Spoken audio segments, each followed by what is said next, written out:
Okay, y'all, I'm going to show you how to make that soap mold out of the corrugated plastic that I did one time. And what you need is a Sharpie, a good blade, a X-Acto knife, and a ruler. I just have 2 rulers sitting here, but you don't need 2, unless it works better for you. Now, I've already measured out, and this is going to be a small flatbed soap mold. And what I wanted it to do was do 3 by 3 bars on each row, so there will be 9 bars of soap in this once it's poured. It looks small, but I'm pretty sure it'll work.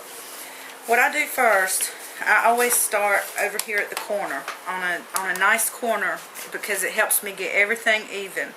And I measure, since this is going to be 2 inches high and 9 1/4 inches across, you know, square, whatever.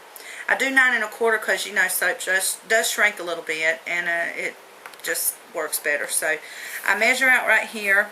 I'll do 2 inches and then 2 inches, and then I start from there, and I just start working my way around until I have everything even.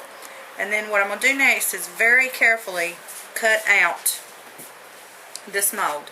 And I'm going to do that off camera for time's sake. I just want to show this tutorial real quick. And I'll do that off camera, and then I will come back and show you the finished mold.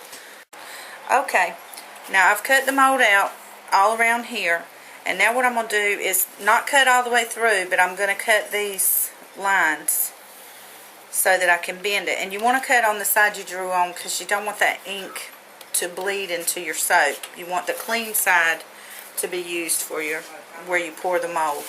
So what you do is you take your ruler, just take your time and cut that layer. Now the ones with the corrugated lines going straight down, it's going to be easier than if you don't have it all. You have to cut it enough to bend it. Just go back through it again, and you see there, you'll do that all the way around. These where the lines are going opposite to the way you're cutting are a little bit trickier.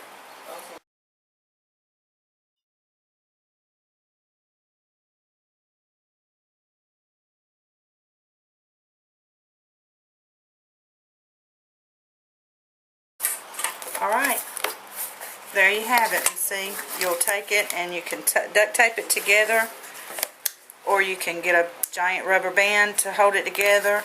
And as long as you're pouring a fairly thick, which it should be, you should be pouring a thick, you know, at trace.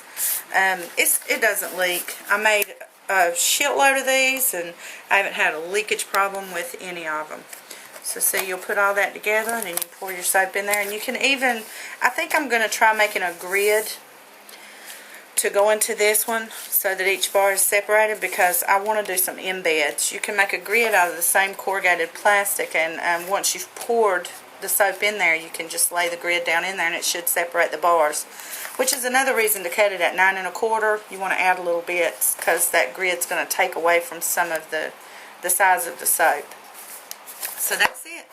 That is my easy and fairly cheap soap mold tutorial. It cost me $10.78 for one piece of that plastic, and I can get 3 of these size possibly, and enough left for the grid. And the loaf molds, I could probably get 4 or 5 of those out of one piece of that corrugated plastic. So that's it. Peace, y'all.